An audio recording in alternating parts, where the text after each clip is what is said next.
Boa noite, meus irmãos. Preparando os nossos pensamentos para a nossa prece inicial, vou fazer a leitura do 3º capítulo da primeira carta de Pedro, versículos 18 a 22.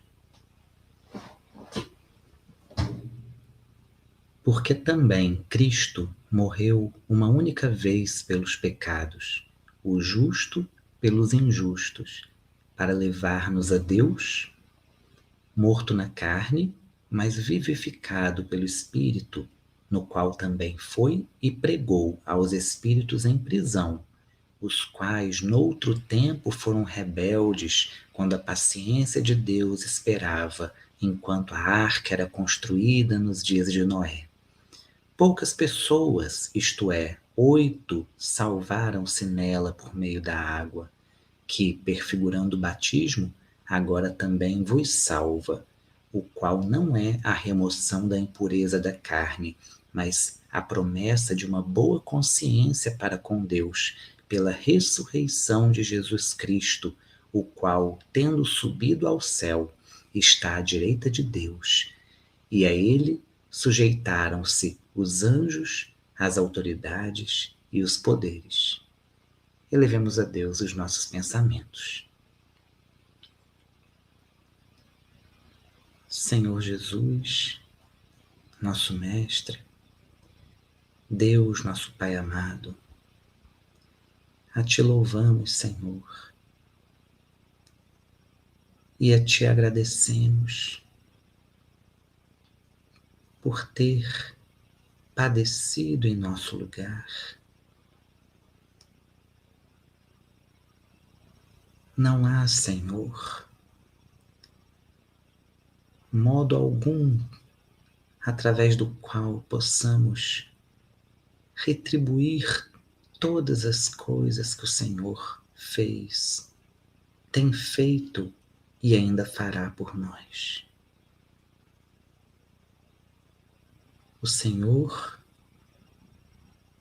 nos ama a ponto de ter nos enviado teu Filho ao mundo para morrer em nosso lugar. Por tudo isso somos gratos, Senhor, e te pedimos, ajuda-nos a aceitar a cruz como nosso único meio de salvação, segundo os teus exemplos, Senhor, segundo os teus ensinamentos. Porque para seguirmos a Ti, precisamos buscar cada um de nós a nossa própria cruz, aceitando-a como Senhor, sem nenhum pecado a aceitou. Pedimos, Pai, que abras as nossas mentes e os nossos corações para entendermos os teus ensinamentos, Senhor. Guarda-nos na tua santa paz e fica conosco, hoje e para todo sempre. Que assim seja.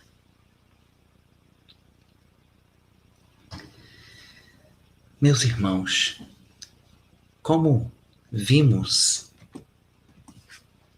inicialmente na carta de Pedro, Jesus representa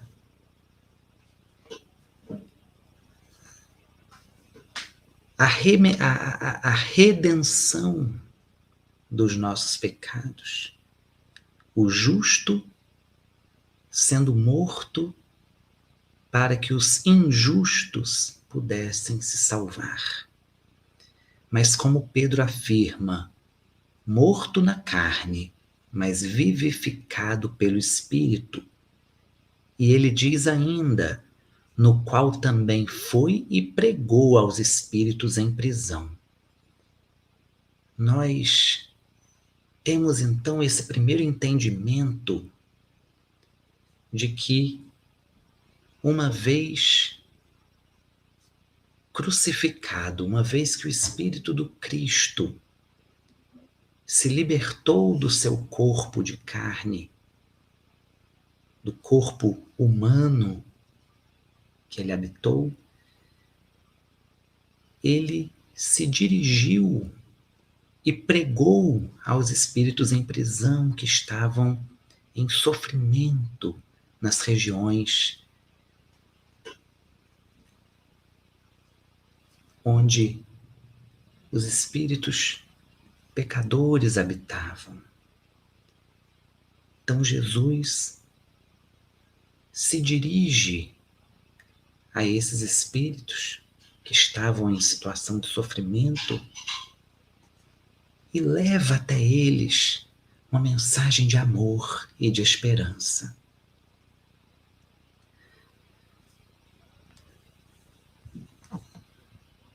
No livro de Isaías, no capítulo 53, nós podemos encontrar uma profecia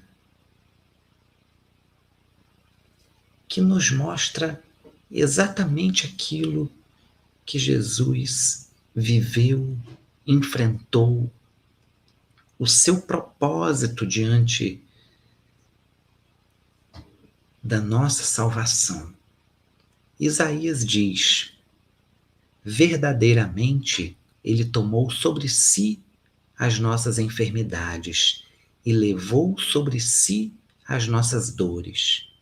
E nós o consideramos aflito, ferido por Deus e oprimido. Porque tudo, meus irmãos, que Jesus sofreu, tudo que ele padeceu,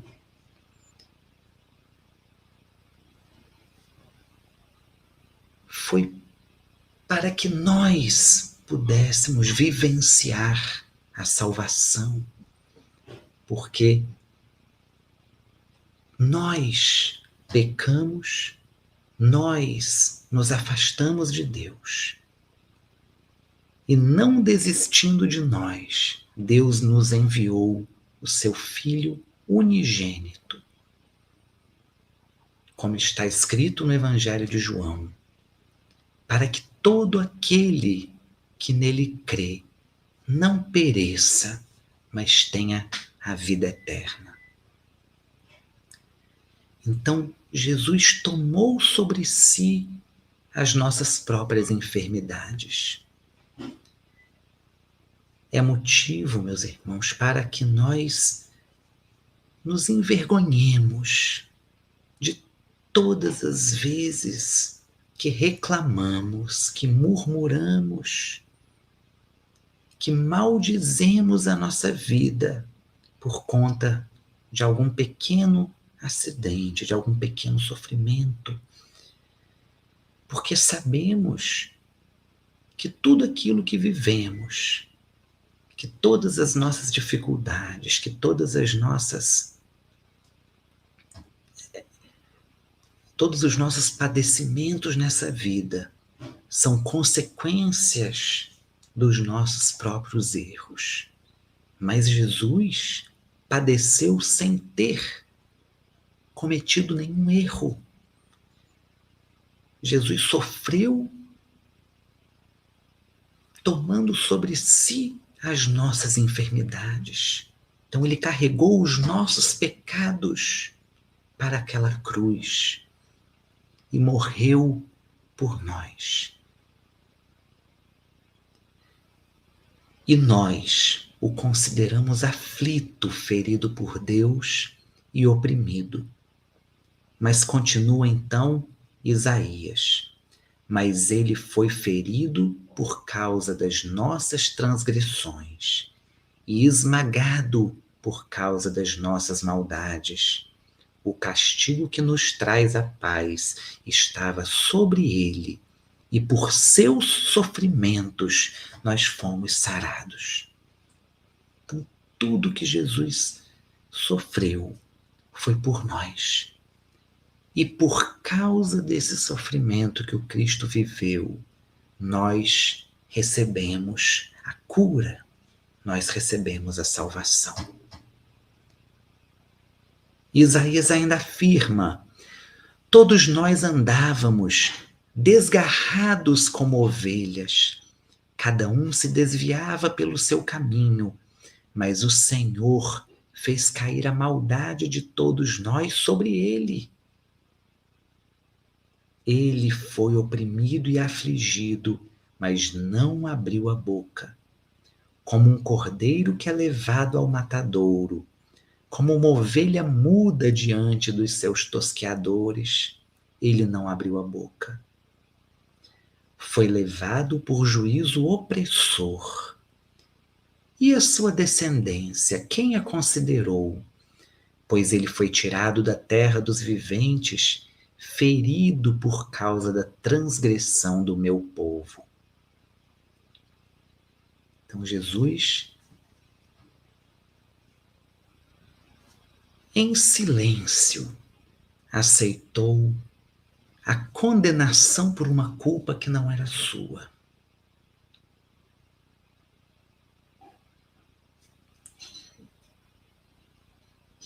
Deram-lhe uma sepultura com os ímpios e ficou com o rico na sua morte, embora nunca tivesse cometido injustiça, nem houvesse engano na sua boca. Contudo, foi da vontade do Senhor esmagá-lo e fazê-lo sofrer. Apesar de ter sido dado como oferta pelo pecado, ele verá a sua posteridade, prolongará os seus dias, e a vontade do Senhor prosperará nas suas mãos. Então, meus irmãos, nós vemos que todos os acontecimentos, todos os padecimentos que Jesus viveu por nós foram de acordo com a vontade de Deus. Quando Jesus se retira para orar,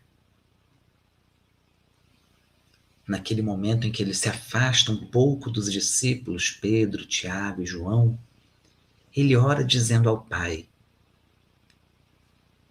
Pai, se possível, afasta de mim este cálice. Mas logo em seguida, ele diz: mas cumpra-se a tua vontade e não a minha. Jesus se submete à vontade do Senhor, como diz o profeta Isaías. Contudo, foi da vontade do Senhor esmagá-lo e fazê-lo sofrer. Não imaginemos que Deus queria ver o sofrimento do seu filho unigênito. Não. Não era essa a vontade, o propósito de Deus, o sofrimento de Jesus. Mas veremos mais adiante que a vontade de Deus se cumpriria não no sofrimento, não no padecimento, mas na ressurreição, na comprovação do poder do Cristo, demonstrando através da sua vitória sobre a morte, da vitória da vida sobre a morte. Então, meus irmãos, neste sábado em que relembramos todo o sofrimento de Jesus na cruz do Calvário, em que nos relembramos também do sofrimento de Maria, sua Mãe Santíssima, que estava de pé ao lado da cruz, vendo seu único filho inocente morrer sem culpa alguma. E Jesus ainda cuida de sua mãe, oferecendo a ela um outro filho para que a amparasse, para que ela não ficasse só. Jesus entrega a Maria aos cuidados do seu discípulo amado, João. E João a recebe em seus braços como mãe. E nesse momento, nós também recebemos Maria como mãe. Jesus entrega sua mãe para todos nós, para toda a humanidade, para que também nós, que temos o Senhor nosso Deus como Pai, tenhamos uma mãe no céu para interceder e cuidar de nós, Maria Santíssima. Isaías ainda continua, meus irmãos, antevendo, profetizando a vitória do Cristo sobre a morte. E ele diz: ele verá o fruto do trabalho da sua alma e ficará satisfeito. Com o seu conhecimento, o meu servo justo justificará a muitos e levará sobre si as maldades deles. Por isso, eu lhes darei uma porção com os grandes, e ele repartirá o despojo com os poderosos, porque derramou a sua vida até a morte e foi contado com os transgressores. Mas ele levou sobre si o pecado de muitos e intercedeu pelos transgressores. Jesus intercede pelos transgressores. No momento da cruz, Jesus intercede pelos seus próprios assassinos, ao orar ao Pai, dizendo: Pai, perdoa-lhes, porque eles não sabem o que fazem. Essa é a primeira oração de intercessão do Cristo, ainda em situação de sofrimento, ainda sentindo as dores físicas dos pregos nas mãos e nos pés, da coroa de espinhos na cabeça, o corpo dilacerado após os castigos que ele sofreu. E ele ainda assim intercede por nós, perdoa-lhes, porque eles não sabem o que fazem. A exemplo do Cristo, nós vemos também Estevão, quando está para ser apedrejado, intercedendo pelos seus acusadores. E Estevão diz: Senhor, não lhes impute este pecado. E entre os seus acusadores estava Paulo de Tarso, que viria como um vaso escolhido a se tornar o grande apóstolo dos gentios, aquele que se tornaria então responsável pela difusão do Evangelho do Cristo por muitos lugares, na Europa, na Ásia, porque Jesus conhece os corações de todos nós. Então, meus irmãos, como diz aqui o profeta Isaías, Jesus levou sobre si o nosso pecado, mas intercedeu pelos seus transgressores. E como havia dito também Pedro em sua carta,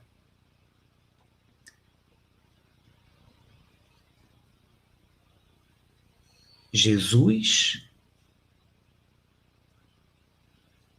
morto na carne e vivificado pelo Espírito, no qual também foi e pregou aos espíritos em prisão. Nós vemos que Jesus, mesmo vivendo todo aquele sofrimento, ele não deixou de buscar os aflitos, de buscar os espíritos em sofrimento, como ele havia dito em vida, que os que necessitam do médico são aqueles que estão doentes. Então Jesus vai em busca dos doentes, Jesus vai em busca dos aflitos. E trouxe então, meus irmãos, para nossa reflexão desta noite, um texto psicografado por Chico Xavier, pelo espírito de Maria Dolores, intitulado Amor e Perdão.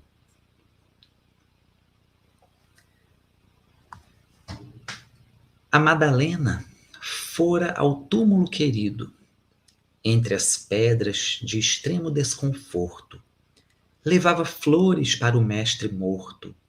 Tinha o peito magoado e enternecido. O sol reaparecia, resplandente. A névoa da manhã fundia-se no ar.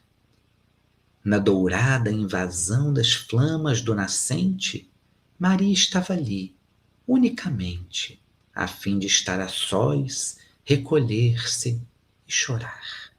Então esse era o sentimento de todos os apóstolos naquele sábado, naquela manhã de domingo,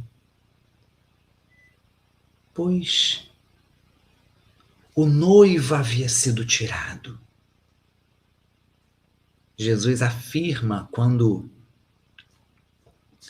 é questionado pelos fariseus: por que os seus discípulos não jejuam como jejuam os discípulos de João, como nós mesmos jejuamos? Por que os seus discípulos não jejuam? E Jesus afirma: podem os convidados das bodas jejuar enquanto estão ali junto com o noivo? Mas Jesus ainda diz: dias virão em que o noivo lhes será tirado, então jejuarão. E neste sábado, desde a sexta, o noivo havia sido tirado. Jesus estava crucificado. Seu corpo havia sido embalsamado e colocado dentro de uma gruta. Mas quando os mesmos fariseus perguntaram a Jesus: Senhor, por que você não nos dá um sinal para que nós possamos acreditar que o que o Senhor diz é verdade? Jesus diz a eles: nenhum sinal vos será dado, porque vocês são uma geração incrédula. Então Jesus dizia: não adianta mesmo que eu dê algum sinal. Ou na parábola do homem rico e Lázaro, quando Abraão afirma para o homem rico: não adianta, mesmo que Lázaro ou algum dos mortos volte, eles não acreditarão. Então Jesus sabia que nenhum sinal seria suficiente para que aquele povo se quebrantasse, para aquele povo acreditar na sua verdade. Mas Jesus diz: nenhum sinal vos será dado, a não ser o sinal de Jonas. Porque do mesmo modo que Jonas permaneceu durante 3 dias no ventre da baleia, o Filho do Homem permanecerá também 3 dias no seio da terra. E assim aconteceu com Jesus. Estando a sexta, o sábado, E no domingo viria a ressuscitar. Mas durante esse tempo permaneceu no seio da terra, o seu corpo mortificado, mas o seu espírito vivo. Madalena, então, chorava a sós. E imaginamos, então, que todos os demais discípulos também estavam profundamente abatidos. Muitos se entregaram à amargura, à desilusão. Não se lembraram da promessa. E é interessante que até mesmo os fariseus se lembraram da promessa de Jesus, porque os próprios fariseus se dirigem até Pilatos e pedem que seja colocado uma guarda protegendo o túmulo de Jesus. Vejam, meus irmãos, o que os fariseus dizem a Pilatos. É necessário que o túmulo do Cristo seja guardado, que o túmulo daquele homem que se diz rei seja guardado. Por quê? Olha o que dizem os fariseus. Porque ele havia dito que depois de morto, em 3 dias ressuscitaria.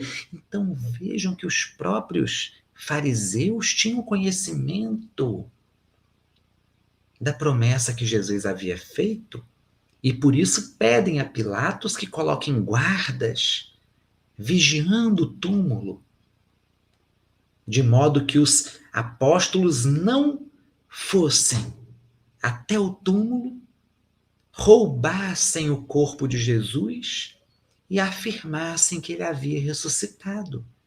Porque dessa forma, diziam entre si os fariseus, dessa forma não teria adiantado de nada matá-lo, crucificá-lo. Então vejam bem, meus irmãos, os próprios fariseus que haviam crucificado Jesus se preocuparam com essa promessa que Jesus havia feito, de que ele, em 3 dias, ressuscitaria. Mas os seus discípulos não se lembraram. Os seus discípulos se envolveram naquela atmosfera de sofrimento, de amargura. O noivo havia sido tirado. E eles, enfim, estavam vivenciando aquele jejum.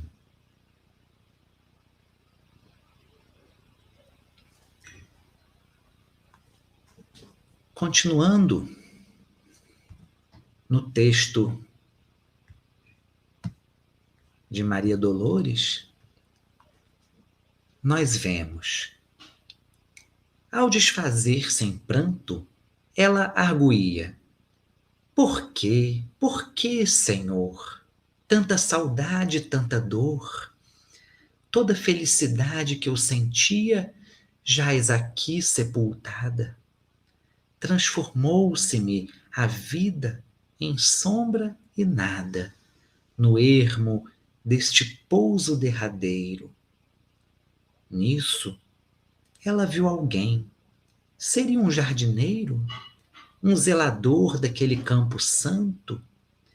Mas, tomada de espanto, viu-se à frente do mestre Nazareno, o excelso benfeitor ressuscitado, a envolver-lhe de paz o coração cansado. Então, como sabemos, o Cristo ressuscitado primeiramente aparece a Maria Madalena. Ela é a primeira a encontrar-se com ele, de acordo com a narrativa evangélica. Ela gritou: Senhor, E ele disse: Maria. Ela era a expressão da perfeita alegria, ele, o perfeito amor.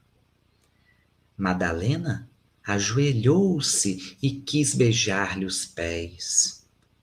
Maria, por quem és? Explicou-se Jesus. Não me toques, porquanto não te esperava aqui neste recanto, e ainda não fui ao Pai revestir-me de luz. Maria, surpreendida, indagou-se em seguida: Senhor, onde estiveste? Em que jardim celeste encontraste o descanso necessário? Quem vem de Deus nos dons da paz completa. Perdoa-me, Senhor, a pergunta indiscreta. Dói-me, porém, pensar na angústia do Calvário. Revolto-me, padeço, mas não venço a mágoa de lembrar-te o silêncio imenso. Perdão. Não venço a mágoa de lembrar-te o sacrifício imenso. Então Maria imagina que nestes 3 dias, entre a sexta e o domingo de ressurreição, Jesus estivesse ao lado de Deus, vivendo o descanso merecido por todo o sofrimento que havia passado aqui entre nós. Maria imagina que Jesus estivesse ao lado de seu Pai. Mas Jesus, para sua surpresa, responde: Não, Maria, não fui ainda ao alto. Nem me elevei sequer um palmo à luz do firmamento. Quem ama não consegue achar o céu de um salto. Ao invés de subir aos altos resplendores, desci, mas desci muito aos reinos inferiores. Despertando no túmulo, escutei os gritos da aflição de alguém que muito amei e que muito amo ainda. Embora visse além a luz, sempre mais linda. Então, meus irmãos, confirmando aquilo que Pedro havia escrito, que depois de morto Jesus havia descido para pregar àqueles que estavam em sofrimento. E como Isaías havia predito também, Jesus morreu pelos nossos pecados, mas veio a interceder pelos pecadores. Então, Madalena se surpreende ao perceber que Jesus não aproveitou aquele momento para subir ao Pai, mas sim para descer aos reinos inferiores, aos reinos de sofrimento, onde estavam aqueles que mais necessitavam do seu amparo, do seu amor, da sua palavra. Não são os sãos que precisam do médico, mas sim os doentes. Jesus havia afirmado em vida. E assim exemplificou ainda após a sua morte. Mas ele afirma que ele havia, nessa descida aos reinos inferiores, buscado também se encontrar com um amigo que ele muito amava. Quem era esse amigo? E ele continua dizendo: sentia nesse alguém um amado companheiro em crises de tristeza e de loucura. Fui a sombra abismal para a grande procura, e ao reencontrá-lo amargurado e louco, a ponto de não mais me conhecer, demorei-me a afagá-lo pouco a pouco, consegui que ele enfim pudesse adormecer. Senhor, interrogou a Madalena, quem é o amigo que te fez descer antes de procurar a luz do Pai? Mas Jesus replicou em voz clara e serena, Maria, um amigo não esquece a dor de outro amigo que cai. Antes de me alterar à celeste alegria, ao sol do mesmo amor, a Deus em que te elevas, vali-me, após a cruz, das grandes horas mudas, e desci para as trevas, a fim de aliviar a imensa dor de Judas. Então, meus irmãos, neste sábado em que vemos com muita tristeza tantos cristãos que dizem amar a Jesus, tantos cristãos que, sem saber o que fazem,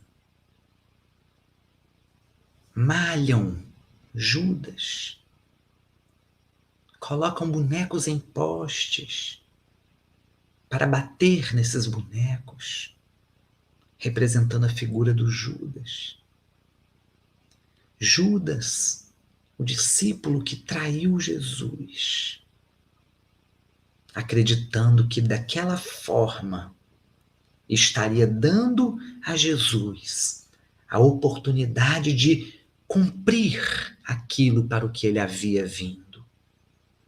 Então Judas acreditou na sua loucura que Jesus precisava de um pequeno empurrão para iniciar a sua revolução, para tomar o poder político, para expulsar os romanos, libertando, enfim, o povo judeu da escravidão diante do Império Romano.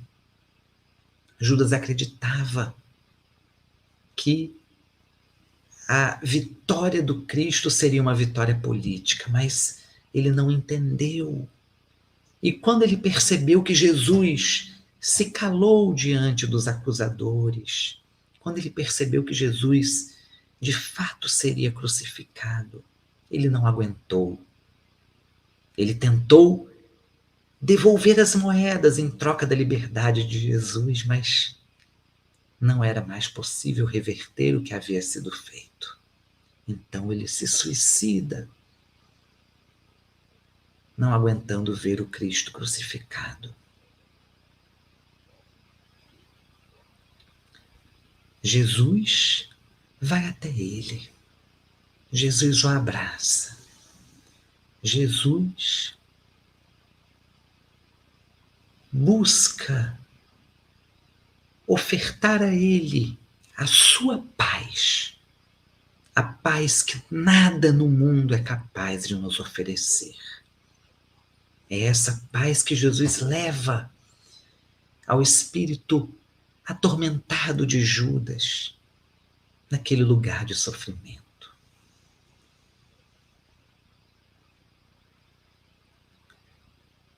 Nós sabemos também, através da mediunidade de Chico Xavier, uma mensagem de Humberto de Campos, que Maria, mãe de Jesus, quando chega ao fim a sua vida na Terra, seguindo o exemplo do seu filho, ao invés de subir aos céus para se encontrar com Jesus, Maria também desce aos reinos inferiores para se encontrar com Judas, que também era um filho seu. Então ela primeiro busca Judas, em outra mensagem belíssima, que a psicografia de Chico Xavier nos deu a conhecer. Mas a mensagem que o sábado nos traz. É um sábado de silêncio, um sábado de luto, um sábado de reflexão, meus irmãos. Precisamos entender verdadeiramente o sacrifício do Cristo por nós. E essa reflexão não deve nos trazer sofrimento, mas deve nos colocar numa posição de grande responsabilidade. Porque se o Cristo morreu por nós, eu estou em dívida, uma dívida impagável. Uma dívida que, se não podemos pagar, devemos aceitar o sacrifício de Jesus. Crer que esse sacrifício é o único motivo pelo qual nós hoje estamos vivos. Crer na salvação através da paixão e da ressurreição do Cristo.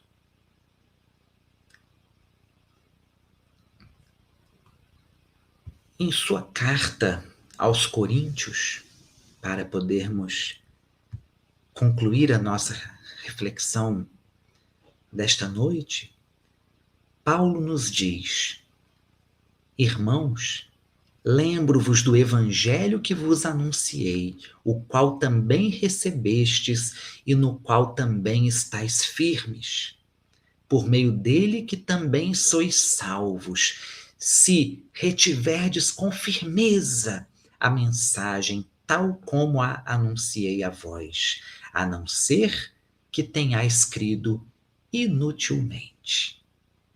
Porque primeiro vos entreguei o que também recebi. Cristo morreu pelos nossos pecados, segundo as Escrituras, e foi sepultado e ressuscitou ao terceiro dia, segundo as Escrituras, e apareceu a Cefas e depois aos 12. Depois apareceu a mais de 500 irmãos de uma vez só. E a maior parte deles ainda vive, mas alguns já faleceram. Depois apareceu a Tiago e a todos os apóstolos, e depois de todos apareceu também a mim, como a um nascido fora do tempo certo. Pois sou o menor dos apóstolos, e indigno de ser chamado apóstolo, porque persegui a igreja de Deus. Mas pela graça de Deus sou o que sou. Meus irmãos, Paulo, que perseguiu a igreja, que perseguiu a Cristo, que foi a Damasco com uma carta que o permitia levar presos todos os cristãos. Paulo, que havia consentido na morte de Estevão, considerado o primeiro mártir do cristianismo. Paulo é escolhido para ser o grande difusor das palavras de Jesus. Como ele mesmo diz, um nascido fora do tempo certo. E ele continua dizendo: pois sou o menor dos apóstolos, indigno de ser chamado apóstolo porque persegui a igreja de Deus, mas pela graça de Deus sou o que sou. Então ele não considera que ele mesmo seja o responsável por nada do que ele fez, mas a graça de Deus. Paulo não se gloria de nenhuma de suas atitudes, mas por tudo ele dá graças e glorifica a Deus. E a sua graça para comigo não foi ineficaz. Então agora ele começa a apresentar, a expor aos irmãos da igreja de Corinto todas as coisas que ele fez por causa da graça. E ele diz: de fato trabalhei muito mais do que todos eles, todavia não eu, mas a graça de Deus que está comigo. Quer tenha sido eu, quer tenham sido eles. É isso que pregamos e é nisso que crestes. Se Cristo está sendo pregado como ressurreto dentre os mortos, como dizem alguns dentre vós, perdão, se Cristo está sendo pregado como ressurreto dentre os mortos, como dizem alguns dentre vós que não há ressurreição dos mortos. Mas se não há ressurreição dos mortos, também Cristo não ressuscitou. E se Cristo não ressuscitou, então a nossa pregação é inútil e também a vossa fé.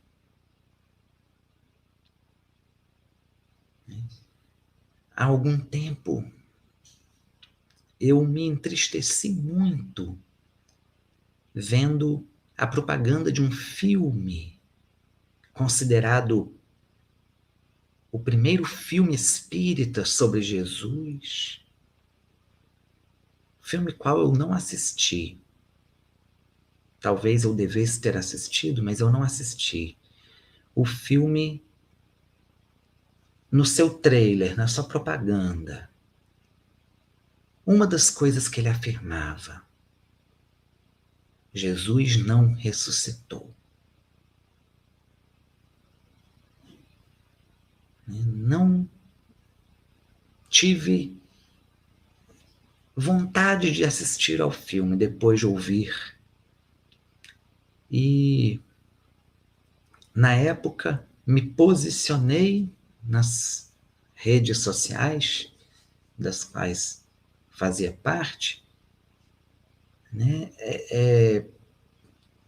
a respeito dessa frase, né, Jesus não ressuscitou, porque eu me entristeço ao ver esses argumentos que, infelizmente, alguns espíritas utilizaram para dizer que Jesus não havia ressuscitado, ele apenas se manifestou mediunicamente, ele apenas se corporificou para aparecer para os seus discípulos, para a multidão, mas ele não ressuscitou de fato, né? E na verdade, o próprio Cristo diz a Tomé: põe a mão na minha ferida, põe a mão aqui do meu lado.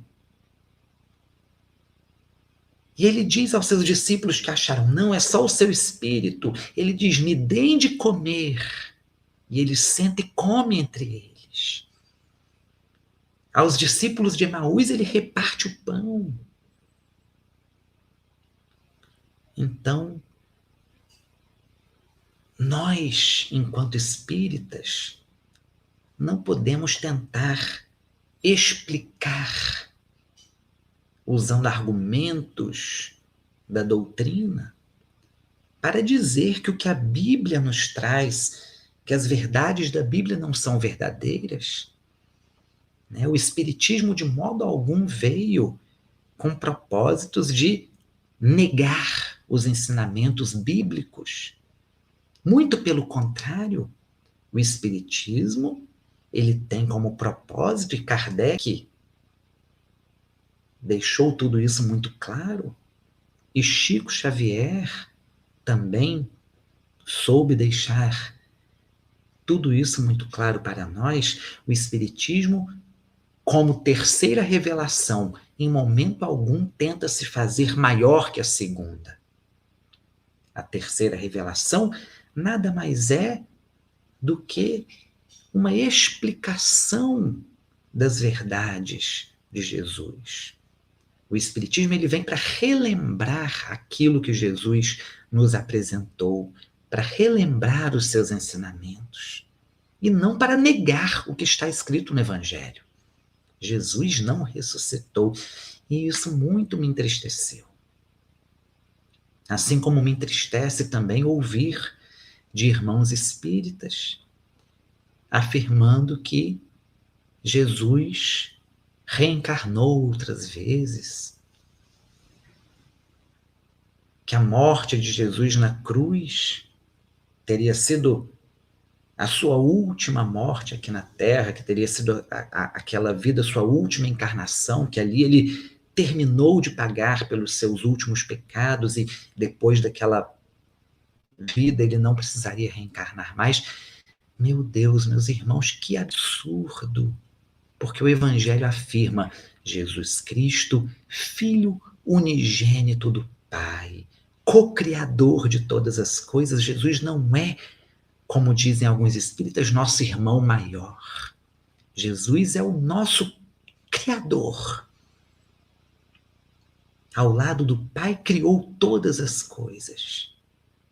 Jesus é o nosso Pai e Criador. Então eu me sinto muito mais confortável e peço desculpas por esse desabafo, mas me sinto muito mais confortável no entendimento de que Jesus é o próprio Deus, como afirmam nossos irmãos católicos e evangélicos. Esse ensinamento me conforta muito mais, a crença de que Jesus é Deus.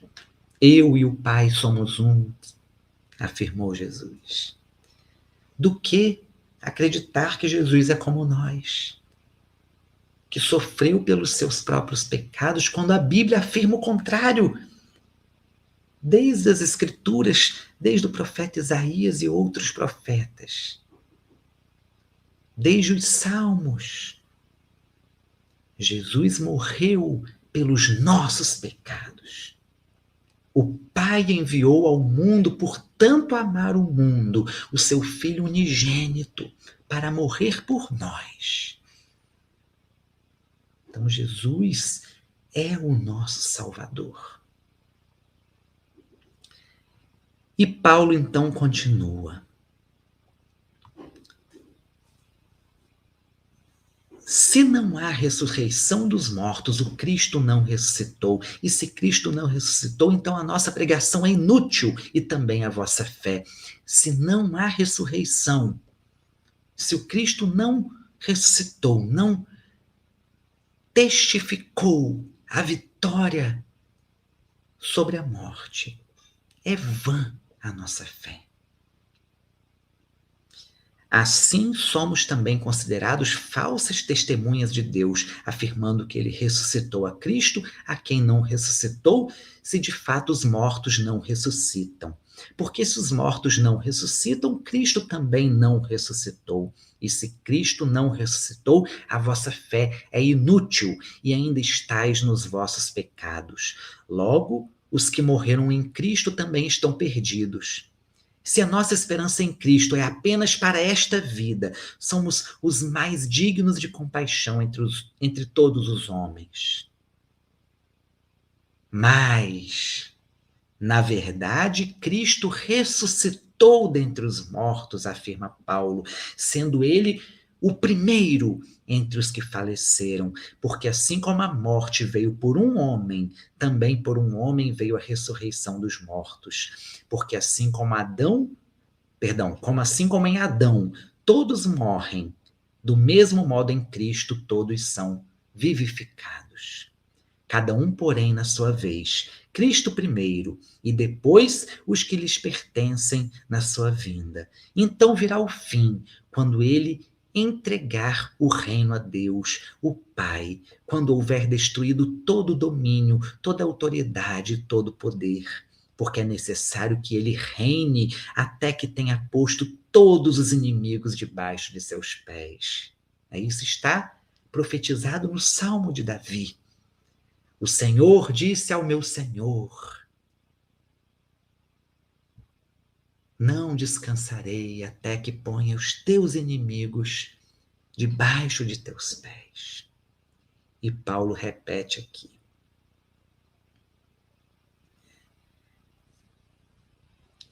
E o último inimigo a ser destruído é a morte, pois sujeitou todas as coisas debaixo de seus pés. Mas quando diz todas as coisas lhe estão sujeitas, é claro que isso não inclui quem lhe sujeitou todas as coisas.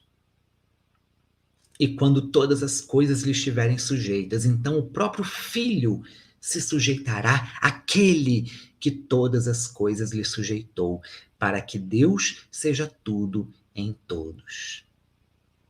Olha que beleza, meus irmãos. Depois de que todas as coisas estejam sujeitas a Cristo, o próprio Cristo se sujeitará ao Pai, que lhe deu todas as coisas. De outra forma, continua Paulo, que farão os que se batizam em favor dos mortos? Se em absoluto os mortos não ressuscitam, por que então se batizam em favor deles? E nós, por que nos expomos também a perigos a toda hora? Morro todos os dias. Eu afirmo por causa de vós, que sois minha glória em Cristo Jesus, nosso Senhor. Se como um simples homem lutei com feras em Éfeso, de que me adianta isso? Se os mortos não ressuscitam, comamos e bebamos, porque amanhã morreremos. Não vos enganeis, as más companhias corrompem os bons costumes. Voltai à sobriedade como convém, e não pequeis mais, porque alguns ainda não têm conhecimento de Deus. Digo isso para a vossa vergonha. Mas alguém dirá: como ressuscitam os mortos? E com que espécie de corpo virão? Insensato! Insensato! Aquilo que semeais não nasce se primeiro não morrer. Quando semeais, não semeias o corpo que vai nascer, mas apenas a semente, assim como a semente de trigo ou outra qualquer. Mas Deus lhe dá um corpo como determinou, e a cada espécie de semente ele dá o corpo apropriado. Nem toda carne é a mesma. Os seres humanos têm uma espécie de carne, os animais outra, as aves outra e os peixes outra. Também há corpos celestes e corpos terrestres, mas uma é a majestade dos celestes e outra dos terrestres. Uma é a majestade do sol e outra a majestade da lua. Outra majestade das estrelas, porque uma estrela distingue-se em majestade de outra estrela. Assim também é a ressurreição dos mortos. Semeia-se um corpo perecível e ressuscita imperecível. Semeia-se em desonra e ressuscita em glória. Semeia-se em fraqueza e ressuscita em poder. Semeia-se um corpo natural e ressuscita um corpo espiritual. Se há o corpo natural, há também o corpo espiritual. Assim também está escrito: Adão, o primeiro homem, tornou-se ser vivente, e o último Adão, espírito que dá vida. Mas primeiro não veio o espiritual, e sim o natural. Depois veio o espiritual. O primeiro homem foi feito do pó da terra, o segundo homem é do céu. A semelhança do homem terreno, assim também são os da terra. E a semelhança do homem celestial, assim também são os do céu. Assim como trouxemos a imagem do homem terreno, também traremos a imagem do homem celestial. Mas digo isto, irmãos: carne e sangue não podem herdar o reino de Deus, nem o que é perecível podem herdar o imperecível. Eu vos digo um mistério: nem todos iremos falecer, mas todos seremos transformados num momento, num abrir e fechar de olhos ao som da última trombeta, porque a trombeta soará e os mortos ressuscitarão imperecíveis e nós seremos transformados. Pois é necessário que aquilo que perece se revista do que é imperecível, o que é mortal se revista do que é imortal. Mas quando o que parece se revestir do que é imperecível, o que é mortal se revestir do que é imortal, então se cumprirá a palavra escrita: a morte foi engolida pela vitória. E Paulo termina então com essas palavras belíssimas. Onde está, ó morte, a tua vitória? Onde está, ó morte, o teu aguilhão? O aguilhão da morte é o pecado, e a força do pecado é a lei. Mas graças a Deus que nos dá vitória por meio do nosso Senhor Jesus Cristo. Portanto, meus amados irmãos, sede firmes e constantes, sempre atuantes na obra do Senhor, sabendo que nele o vosso trabalho não é inútil. Essa é a mensagem, meus irmãos, que queremos deixar nesta noite. Sejamos atuantes na obra do Senhor. Estamos vivenciando o sábado. Do mesmo modo que os discípulos viveram aquele sábado de dor, de sofrimento, de reflexão e de angústia, nós estamos vivenciando um sábado até que venha o dia do Senhor. E quando será esse dia do Senhor? Nós não sabemos. O Cristo afirma: nem eu mesmo sei quando será esse dia, mas apenas o Pai o sabe. Nós não sabemos, mas devemos estar preparados. E como estaremos preparados? E Paulo nos afirma: sede firmes e constantes, atuantes na obra do Senhor, sabendo que nele o vosso trabalho não é inútil. Então, o modo de vivenciarmos este sábado é trabalhando na obra do Senhor. Porque nele o nosso trabalho não é inútil. Se cremos que o Cristo ressuscitou, cremos também que ele irá cumprir a sua promessa, ele voltará a nós. Ele voltará naquele dia em que separará os bodes das ovelhas. E neste dia haverá uma grande festa. Nós fomos convidados para essa festa. O Pai mandou que chamassem todos para participar dessas bodas.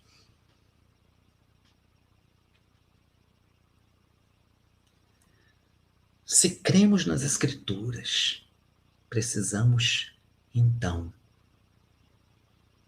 estar preparados para esse grande dia, que é o dia do Senhor. O domingo vem. E essa é uma mensagem de esperança.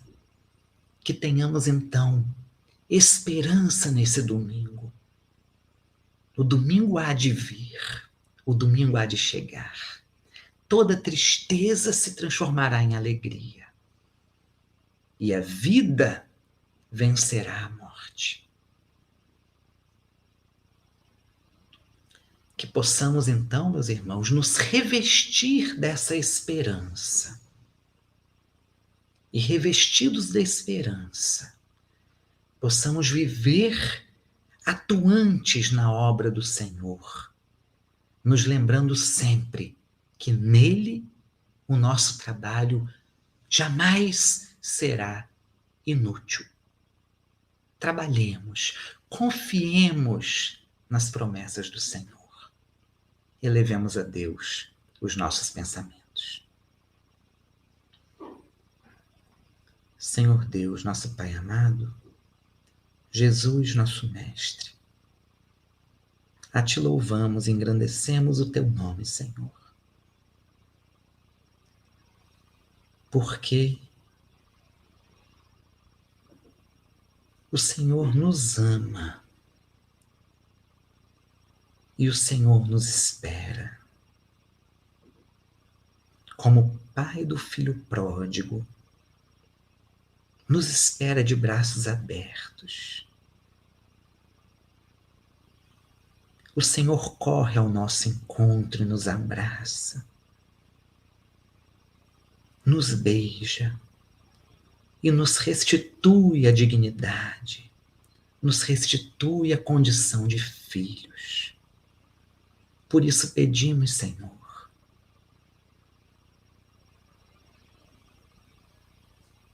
não deixes que o nosso amor se esfrie em nossos corações.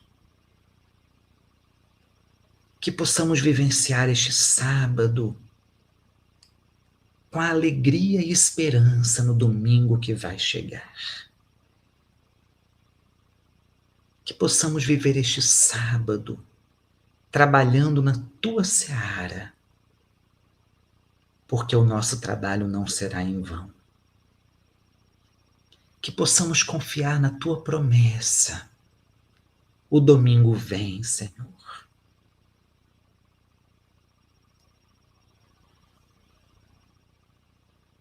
E que o Senhor possa nos trazer a força necessária para enfrentarmos as lutas dos nossos dias aqui na terra. Porque sabemos, Senhor, que no mundo teremos aflições, mas que precisamos ter bom ânimo, porque o Senhor venceu o mundo. A vitória já está decretada, e a vitória é do Senhor.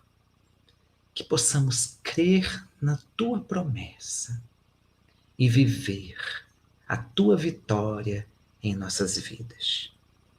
Fica conosco, Senhor, porque muito precisamos de Ti.